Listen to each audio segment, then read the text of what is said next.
Welcome to our channel. ఎలా ఉన్నారు అందరూ? మీరంతా బాగుండాలని నేను మనస్ఫూర్తిగా కోరుకుంటానండి. నేను ఈరోజు 3 ఆకుకూరలు మిక్స్ చేసిన పప్పు ఎలా చేయాలో చూపిస్తానండి. ఈ 3 ఆకుకూరలు మా అమ్మ వాళ్ళ ఇంటికాడ కాసినవే అండి. బాగా ఏ మందులు ఏమీ లేవండి. బాగా స్వచ్ఛమైన ఎంత ఫ్రెష్గా ఉన్నదో చూడండి. ఆకులు అన్నీ కూడా పాయలాకు, గోంగూర అండి. ఇది గోంగూర, ఇంకొకటి కొయిటాకు అండి. ఇంతకుముందు కొయిటాకు పప్పు ఎలా చేసుకోవాలో కూడా మన ఛానల్లో వీడియో ఉంది, వెళ్ళి చూడండి. ఈ 3 ఆకుల్ని కడగకున్నా సరే అంత ఫ్రెష్గా ఉందండి. ఊరికే మనం కడిగి ఒకసారి వేసుకుందాము. అలాగే నేను ఇక్కడ ఒక మామిడికాయ ముక్క కూడా కట్ చేసి వేస్తున్నామండి. చూడండి, ఒక మామిడికాయ ఇలా చిన్న చిన్న ముక్కలుగా వేసుకుంటే బాగుంటుంది. ఇంకా తర్వాత బ్యాళ్ళు, పచ్చిమిరపకాయలు బాగా కడిగి ఆ నీళ్ళు వంపేసి ఇందులోకి మామిడికాయ ముక్కలు వేసుకోవాలండి. పచ్చిమిరపకాయలు, మామిడికాయ ముక్కలు, బ్యాళ్ళు వేసేసుకున్నాం కదా.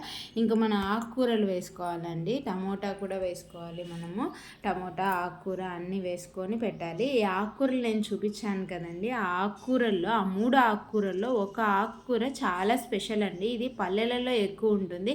చాలామంది కలుపు మొక్క అనుకుంటూ ఉంటారు. కాదండి, ఆ ఆకుకూరలో చాలా ఆరోగ్య పోషకాలు ఉన్నాయి. అదేంటి అంటే పాయలాకు అండి. అక్కడ ఉంది కదా, అది పాయలాకు.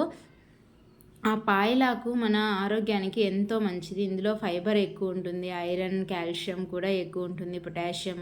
సో దంతాలకు మంచిది, కళ్ళకు మంచిది, vitamin A and omega 3 fatty acids ఎక్కువ ఉంటాయండి. ఆ ఒమేగా 3 ఫ్యాటీ యాసిడ్స్ ఉండడం వల్ల ఈ ఆకుకూర తిన్నామంటే మన గుండెకి ఎంతో మంచిదండి. మన రక్తంలో ఉన్న చెడు కొలెస్ట్రాల్ని ఇది క్లీన్ చేస్తుంది. కాబట్టి ఈ ఆకుకూర కూడా కలుపు మొక్క, పిచ్చి మొక్క అని పడేయకుండా ఈ ఆకుకూరను కూడా చేసుకొని తినండి. చాలా చోట్ల దొరుకుతుంది ఇది, పల్లెలలో అయితే అక్కడక్కడ. దీన్ని ఇంకా గంగపాయలాకు అని కూడా అంటూ ఉంటారు. మీ సైడు, మీ ఊర్లో ఏమంటారో కమెంట్ బాక్స్లో కమెంట్ చేయండి. మీరు ఎప్పుడైనా ఈ ఆకుకూరతో పప్పు చేసుకున్నారా అండి? చేసుకోకపోతే ఇలా చేసుకోండి. ఓన్లీ ఆ పాయలాకు మాత్రమే వేసుకొని కూడా చేసుకోవచ్చు.